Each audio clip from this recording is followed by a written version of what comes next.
Woo! Welcome to a no-effort Chewy Mew review, where today we're going to be taking a look at a 2-pack that does not exist. You can tell this is a low-effort review because the background right here sticks up, and the video is in 60 FPS instead of 30, because Hasbro figures don't deserve 60 FPS on this channel. So, right off the bat, they come with accessories, they come with hands. Who cares about hands? I mean, it's like if he comes with interchangeable shoulders, like whoop-de-doo, he still has shoulders. He does come with a head that they reused from the Venom repaint, a 3-pack thing. The Life Foundation Hasbro repack paint party thing, whatever it is. I want to test this. Can you put the head on Spider-Man? You can put the head on Spider-Man, and hey, you know, that honestly looks like that Ant-Man they released a couple years ago, where the head is gigantic for the body. And I honestly think this really spices things up a bit. And you might be saying, oh, well, that's weird because the blue doesn't match the body. And I mean, you know, here's the thing. Like, if you move his shoulder back, you can see that the butterfly joint shoulder piece is different colors than his chest. The boots are different colors than the chest, which the chest is blue, painted red. The ab section here is, he's wearing a costume, right? It's all supposed to be the same colors, but the chest red and the ab red are different colors because Hasbro, they don't know. Maybe they're colorblind. I mean, I'm colorblind too, and I know how colors are supposed to fucking look, but they don't apparently. So that's cool. Yeah, repaint. Yeah, and it's funny how Hasbro's been making toys for at least 2 years, and they've never made a Spider-Man, like a Spider-Man specific body that can do the splits. But this guy can do the splits. Like, what the hell? You're going in the garbage. That's stupid. Next we got Venom here, which is definitely a Venom figure that Hasbro has made at some point in time. And it's blue because it looks like the game. And once again, because Hasbro, I guess they don't know how toys work. You can actually see that the chest and the leg portions, they didn't even paint the legs almost. They kind of like, we're going to try a little bit, but then before we actually, you know, paint it for real, we're going to stop.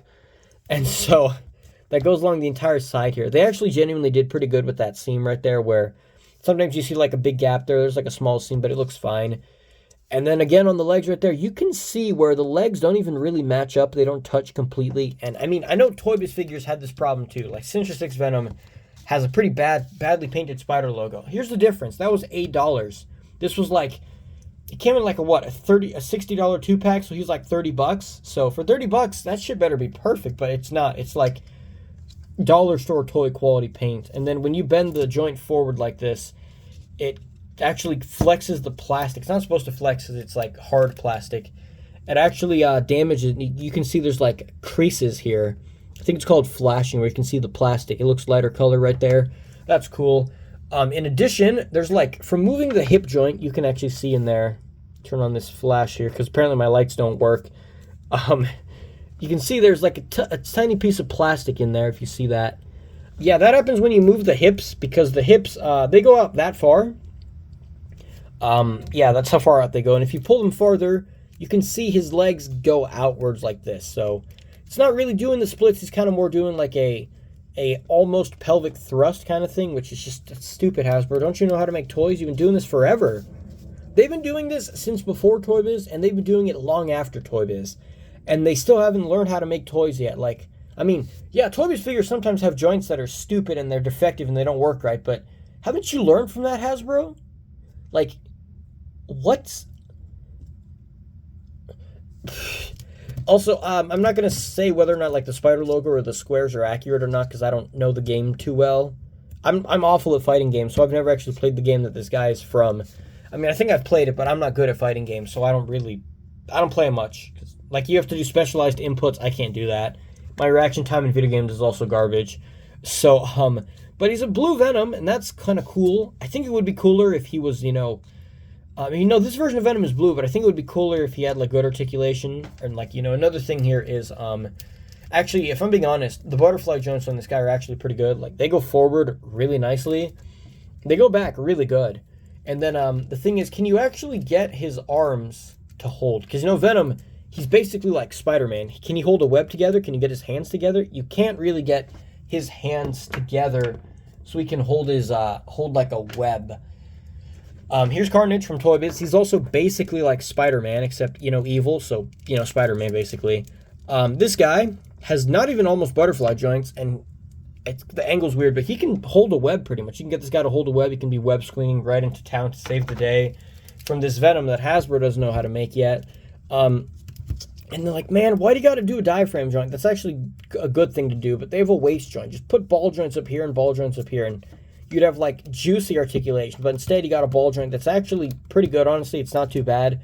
It goes side to side really well, and then obviously it rotates and stuff, but it doesn't... He goes back, like, that far with 2 joints, and he goes forward that far with 2 joints. It's like, don't even put joints. Just super glue the plastic together, because if it's not going to work that good, don't even do it. Like, why does this figure from, like, 100 years ago...